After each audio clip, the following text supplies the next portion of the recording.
Saudações, saudações, saudações, meus caros. Tudo bem? Bom, eu espero que sim.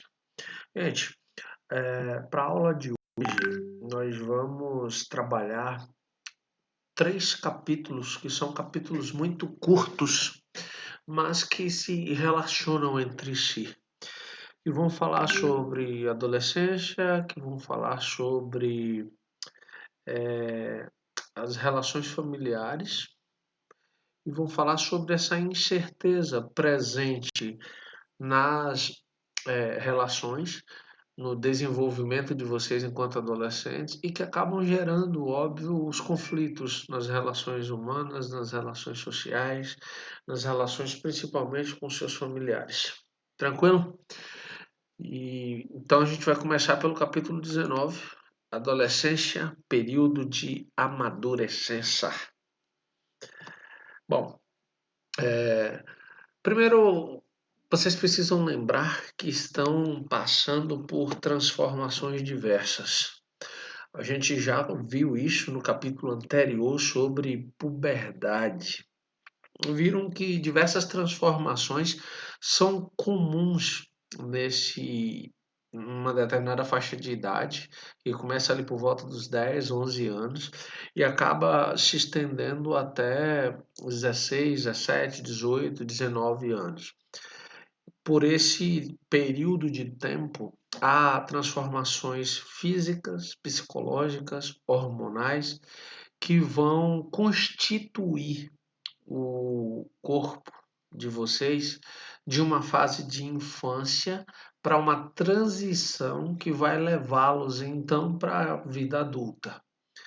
Mas como a gente vai perceber na aula de hoje, e a gente já viu de certa forma um pouco na aula anterior, esses fenômenos eles não ficam restritos apenas a transformações físicas. Pelo contrário, talvez as transformações mais difíceis de serem encaradas, de serem administradas, são exatamente as transformações psicológicas. Porque parece que não existe lugar no mundo para a gente, para um lugar onde a gente se sinta seguro, um lugar onde a gente encontre pessoas para conversar e que essas pessoas compreendam tudo o que nós estamos vivenciando, tudo pelo qual nós estamos passando. O interessante é que todos os adultos que vocês conhecem passaram pela adolescência. Todos os adultos que vocês conhecem vivenciaram, óbvio, cada um com suas particularidades, mas vivenciaram todos esses dramas que, de certa forma, vocês estão vivendo. Todas essas angústias, todas essas incertezas, toda essa necessidade de amadurecer. Mas parece que, ao se tornarem adultos, eles se esquecem de tudo que passaram. Eu tinha essa mesma questão quando tinha a idade de vocês, de me sentir angustiado, precisando sentar e conversar com alguém e não encontrava ninguém. Quando comentava com algum adulto, era sempre colocado numa situação mais tranquilizadora de dizer: isso passa. E não era isso que eu queria ouvir naquele momento. Eu queria uma fala, um conselho, um acolhimento. Então, é sempre um período conflituoso por isso. Mas eu separei alguns tópicos para nortearem a minha fala e o entendimento de vocês. E aí, óbvio, vocês vão poder refletir um pouco mais e ampliarem para outros pontos que julgarem importantes. Tranquilo? Então vamos adiante. É comum escutar dos adultos expressões depreciativas que demonstram intolerância e distanciamento do que viveram em seu tempo de adolescentes. É natural que os pais digam que nós estamos fazendo, ou que vocês, nesse caso, eu digo nós como se eu ainda fosse adolescente. Não, não sou. É como se vocês estivessem fazendo tempestades em copos d'água. Óbvio, hoje eles são adultos. E como adultos, eles olham para esses problemas que para vocês são muito grandes, para eles hoje são fáceis. Mas na época em que tinham a idade de vocês, também eram problemas gigantescos. Mas óbvio que na medida em que se amadurece, a gente vai ganhando uma capacidade não apenas de administrar certos problemas, mas de pensar de forma mais objetiva para alcançar as soluções necessárias. O que, nem por isso, deve se perder de vista essa dor, essa angústia pela qual passam os adolescentes quando comentam sobre esses problemas, quando tratam dessas angústias. O livro de vocês faz referência ao pensamento de dois grandes intelectuais brasileiros sobre a adolescência.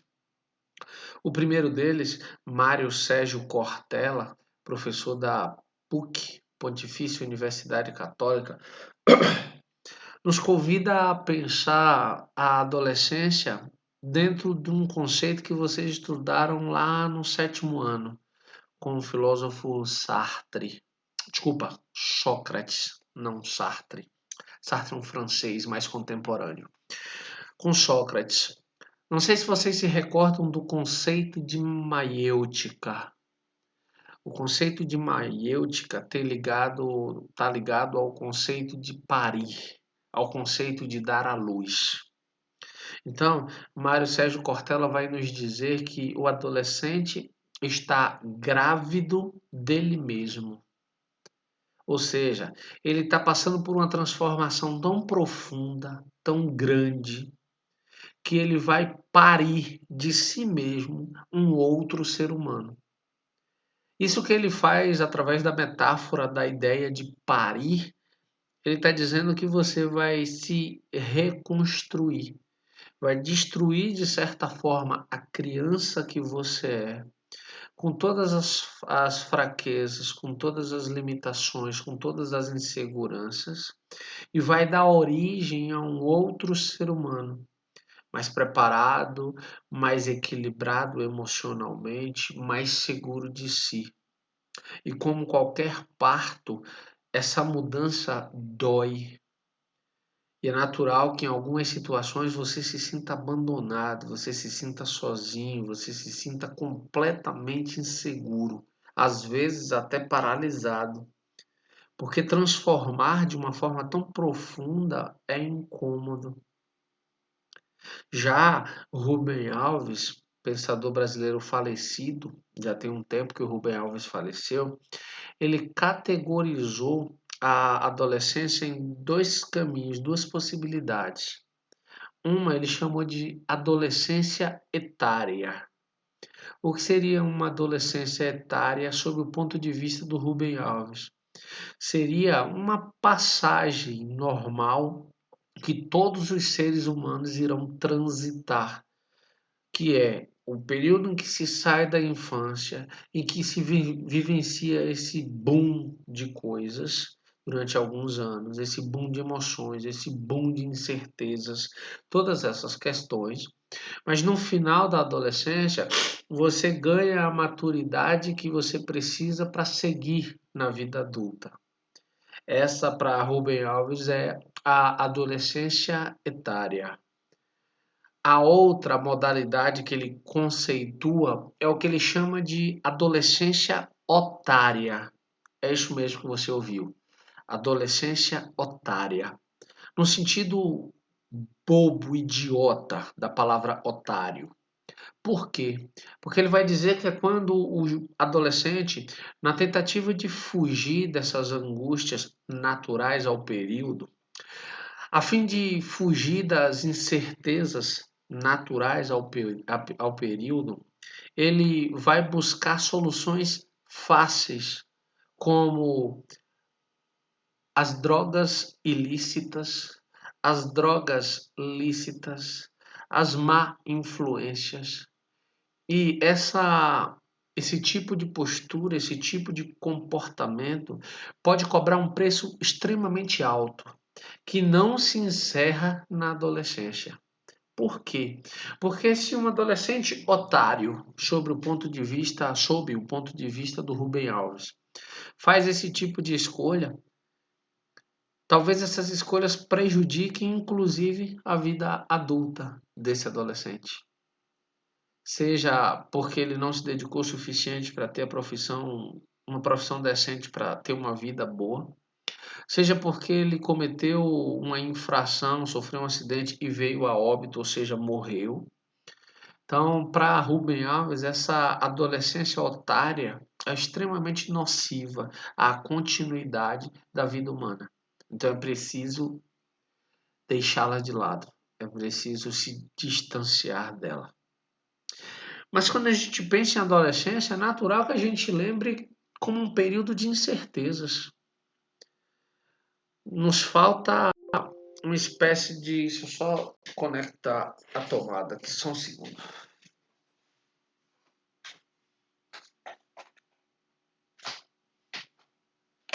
Prontinho. Nos falta segurança, nos falta autoconfiança. Porque, de certa forma, na adolescência nos falta autoconhecimento. O que torna uma pessoa segura de si? O que torna uma pessoa autoconfiante, capaz de enfrentar os desafios que a vida lhe propõe? Óbvio que é o autoconhecimento. Quando a pessoa sabe de suas potencialidades, quando ela sabe de suas habilidades e é capaz de dominar tudo isso, ela tranquilamente é uma pessoa autoconfiante, autocentrada, que sabe do que é capaz e realiza essa capacidade. A grande questão aqui é que vocês estão em transformação.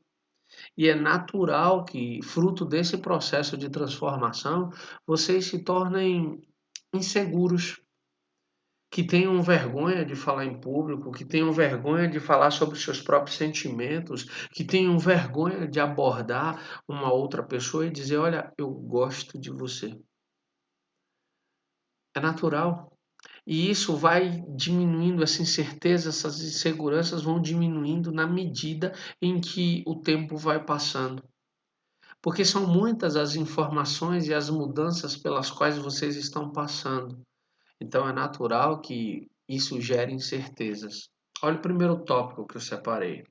A adolescência é marcada por crises e contradições, pois o jovem que abandona as características infantis muitas vezes não assume as obrigações e responsabilidades da vida adulta. Gente, é preciso que vocês entendam, por exemplo, que a condição que vocês estão hoje de adolescentes não existiu sempre. Para vocês terem ideia, a adolescência e a infância são criações culturais da modernidade. Antes, na Idade Média, na Idade Antiga, não havia o conceito de adolescência nem de infância. As crianças e adolescentes eram chamados, tanto na Idade Média quanto na Idade Antiga, como adultos idiotas. Por que adultos idiotas? Porque eles não tinham completa consciência de suas responsabilidades, mas precisavam fazer parte do mundo adulto. Daí que era destinado para as crianças que trabalhavam desde sempre, trabalhos que eram possíveis de serem realizados por eles. Quando se tornavam adolescentes, óbvio, essas responsabilidades aumentavam. É só a partir da idade moderna que nós temos a invenção do conceito de criança e do conceito de adolescência. E é só agora, na idade contemporânea, que nós vamos ter, então, uma criança que não trabalha. Isso, óbvio, a gente pensando em crianças privilegiadas, já que é muito comum encontrar crianças que foram abandonadas pelo pai ou pela mãe ou pelos dois, ou mesmo crianças que têm pai e mãe, mas que precisam trabalhar para auxiliar no sustento da casa. Mas, pensando o conceito de criança hoje, a criança não deve trabalhar. Para isso existe inclusive um estatuto, o ECA, o Estatuto da Criança e do Adolescente, que vai defender que lugar de criança é na escola. Por quê? Porque o Estatuto da Criança e do Adolescente entende que a educação é, junto com as brincadeiras, o que uma criança deve fazer em seu período de infância. E mesmo na adolescência, se for trabalhar, existe o trabalho como jovem aprendiz, para que ele domine uma determinada área, e não necessariamente que ele tenha que trabalhar pelo sustento. Esse, óbvio, seria um modelo ideal de sociedade. A gente até encontra esse tipo de sociedade em outros lugares. Aqui no Brasil, pouquíssimas. Pouquíssimas famílias podem se dar ao luxo de manter seus filhos adolescentes sem que eles precisem trabalhar para ajudar no sustento de casa. Então percebam como vocês são privilegiados. Logo, dentro dessa lógica toda de transformações que nós estamos discutindo, muitas são as perdas. A do corpo infantil, a do papel e da identidade infantil. Na maioria das vezes, o adolescente não se reconhece mais no seu corpo.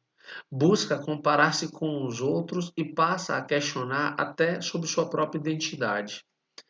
Caramba, eu fico pensando, por exemplo, a gente já está caminhando para 10 meses sem aulas presenciais.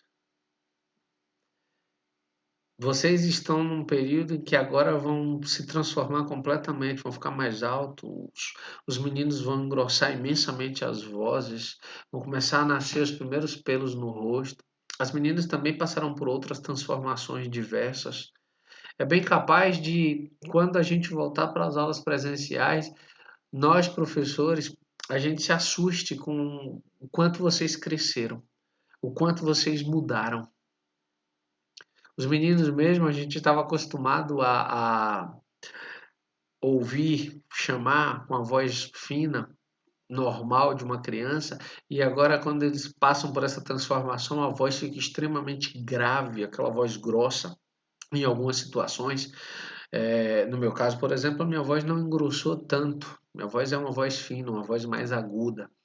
Mas eu tenho primos e colegas que, quando passaram pelo processo da adolescência, a voz mudou absurdamente. E o fato dessas mudanças estarem acontecendo num curto período de tempo, às vezes causa estranhamento. Você passa a se achar estranho, a se olhar no espelho e não se reconhecer. E tudo isso é natural. Todos os adultos hoje, em algum momento, passaram por todas essas angústias que vocês estão passando agora, por todas essas dúvidas, por todos esses questionamentos. E aí, olha que coisa interessante. Era nesse momento que a gente mais precisaria desse acolhimento dos nossos pais, dessa completa contribuição deles para nos dizerem como nos portarmos. E os pais tentam. Mas é interessante como os adolescentes acabam hostilizando os próprios pais. Eles passam a ter vergonha de sair com os próprios pais. Eles passam a ter vergonha de que os pais os levem na escola, mesmo que tenham feito a vida inteira. Eles passam a ter vergonha que os pais abracem ou beijem em espaços públicos. Passam a trancar a porta do quarto e exigir que o pai bata quando chegam à porta. Então, todas essas são transformações pelas quais os adolescentes passam. E aí o pai e a mãe passam a ser estranhos, entre aspas. Por quê? Porque nada do que você diz eles entendem. Na verdade, eles entendem, mas eles estão tentando protegê-los. Então, não os julgue mal. Logo, em algumas situações, vocês vão desejar ser tratados como adultos. Quando você diz, meu pai, eu vou na rua. E seu pai diz, não, você não vai. E aí você diz, mas eu já tenho 15 anos, eu já tenho 14 anos, eu já tenho 13 anos, eu não sou mais criança. E seu pai diz, você é. E eles dizem uma coisa que eu acho massa, meu pai me dizia muito, enquanto você morar aqui na minha casa, serão as minhas regras. E eu ficava virado. Mas ao mesmo tempo, quando meu pai dizia, olha, você agora é responsável por isso. E eu dizia, não, eu sou criança, eu sou adolescente, eu não quero me responsabilizar por isso. Essa é a fase da adolescência. onde a gente quer ser adulto para as coisas que nos interessam e a gente quer continuar adolescente para as coisas que a gente não se interessa. Como, por exemplo, focar extremamente nos estudos como uma forma de conseguir nossa própria independência. Muitos adolescentes ainda vão adiando essa responsabilidade e é preciso abraçá-la. É preciso assumir essa responsabilidade. Outra coisa é achar que os conceitos, os conselhos e os posicionamentos dos pais estão ultrapassados. Exemplo, meu pai costumava dizer para a gente que a gente só poderia ir numa festa a partir dos 18 anos de idade. Por ironia do destino, eu não gosto de festas. E fui com ele. A primeira festa que eu fui num clube foi com ele aos 18. Por ironia do destino, foi a festa de despedida do meu ensino médio. Antes disso, nunca tinha ido numa festa. E depois disso, acabei também não me interessando por festas, então para mim não é um problema. Mas, por exemplo, minhas irmãs gostavam de ir para festas, mas elas só foram para festas a partir dos 18 anos. Quando os nossos pais dizem isso, ou no caso de vocês agora, os pais dizem que vocês ainda não têm idade para ir para as festas, é natural que você diga: ah, mas isso era no tempo do senhor, isso era no tempo da senhora. Hoje, os meninos com 10, 11 anos vão para a festa. Se eles dizem volte às 10, você diz: ah, meu pai, às 10 era no seu tempo, hoje eu posso voltar às 11, às 12. Parece que todos os conceitos que os pais de vocês apresentam estão ultrapassados. Talvez alguns estejam, mas mesmo assim vocês precisam entender que eles foram educados naquele momento histórico. E não dá para abandonar nossas referências de formação num estalar de dedos. Então a melhor alternativa é sempre paciência, é sempre dialogar, dizer o que te incomoda e tentar encontrar uma solução para o que te incomoda, sem desrespeitar as crenças e os valores que os seus pais têm. Porque nossas crenças e os nossos valores são a base de quem somos agora e de quem seremos num futuro muito próximo. Se a gente rompe com isso, a gente está rompendo com nossas próprias origens, com nossos próprios valores. Tranquilo? Então vamos avançar então para o próximo capítulo. Vocês percebem, o capítulo é muito pequeno, por isso que eu coloquei 3 em uma aula só. Pais e filhos, formação de geração para geração. A família é a célula máter da sociedade. A família oferece elementos que possibilitam o desenvolvimento integral do jovem. Prestem atenção no que eu vou dizer agora, porque vocês vão utilizar esses conceitos por muito tempo. Nós vivemos, apesar de sermos indivíduos, de sermos nós vivemos em sociedade. Nós existimos enquanto sociedade. Compartilhamos valores e crenças enquanto sociedade. A família é o primeiro espaço de relação social. Por quê? Porque quando nascemos, somos inseridos num seio familiar, num núcleo familiar. E os nossos valores morais, a nossa ética, a nossa noção do que é certo e do que é errado, nos são ensinados exatamente por esse primeiro núcleo, por essas primeiras relações, que são as relações familiares. Logo, é a partir dessa relação familiar que eu vou me tornar apto a depois sair para a escola, para a igreja, que vão me oferecer então outras relações sociais. Tranquilo até aqui? Então eu vou aprofundar. A configuração familiar sofreu transformações ao longo dos anos, mas permanece a função de desenvolver a comunidade e as tradições culturais. O que é que eu estou falando? Se você olhar para o tempo histórico, a configuração da ideia de família foi sofrendo modificações ao longo do tempo. Se você pegar tempos mais distantes, era muito comum a ideia de uma família patriarcal. O que é uma família patriarcal? O pai é o centro do poder dentro dessa família. É o pai que detém, e aqui entre aspas, a posse da mãe e dos filhos. Quando esses filhos crescem, normalmente era o pai quem determinava com quem esses filhos deveriam casar. E aí o casamento era um negócio, ninguém casava por sentimento, por amor. Normalmente, esses casamentos, tanto dos filhos homens quanto das filhas mulheres, essas famílias permaneciam juntas. Ou a casa era muito grande e morava todo mundo na mesma casa, ou havia ali as casas muito próximas. Então, na verdade, o que é que acontecia? Essa família patriarcal tendia a crescer, crescer e tomar proporções muito amplas. Daí, por exemplo, dentro de um modelo como esse de família patriarcal, era natural que morassem ou na mesma casa ou em casas muito próximas pais, avós, filhos, netos, tios, sobrinhos, tudo como uma grande família que se relacionava e compartilhava as angústias da existência ali, todos próximos.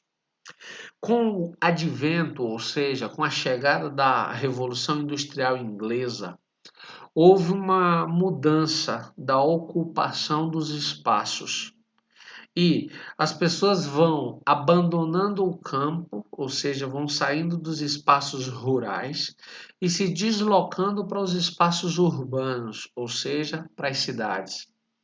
Logo, nas cidades, pelos tamanhos das casas serem menores, pela dificuldade de sobrevivência, as famílias vão se tornando cada vez menores. E aí surge o conceito que nós temos até hoje de família nuclear, que seria ali o pai, a mãe e os filhos. Essa é uma família pós-revolução industrial. Na medida em que as relações sociais vão se ampliando e vão se modificando, a gente tem então outros modelos de família. O que a filosofia, assim como a sociologia e a história, vão chamar de arranjos familiares. O que seriam esses arranjos familiares? São, por exemplo, famílias de o pai, por exemplo, viúvo e os filhos, a mãe, por exemplo, viúva e os filhos, a mãe solteira e os filhos, a mãe e o pai morreram, os filhos foram criados pelos avós. Ou, por exemplo, a, os pais morreram, os avós já morreram também, existem os tios, e aí os tios anexam esses sobrinhos às suas próprias famílias. Todas essas são configurações de arranjos familiares. Outros modelos de famílias que também podem ser pensados sob esse conceito de arranjo familiar são as chamadas famílias ampliadas, que aí também cabe esse conceito de uma família nuclear existe e adota ali os sobrinhos, ou adotam, por exemplo, filhos de um relacionamento anterior. Isso tem se tornado cada vez mais comum, já que o número de divórcios tem crescido muito. Então é muito natural que, por exemplo, um casal se separa, tem um ou dois filhos, e aí eles vão e se casam com outras pessoas. E apesar de constituírem uma outra família, acabam levando os seus filhos de relacionamentos anteriores. Então você tem nesse contexto uma família ampliada.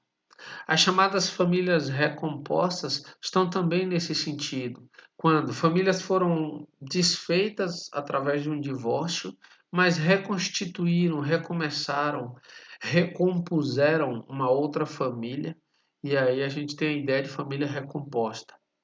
Existem também o conceito de produções independentes.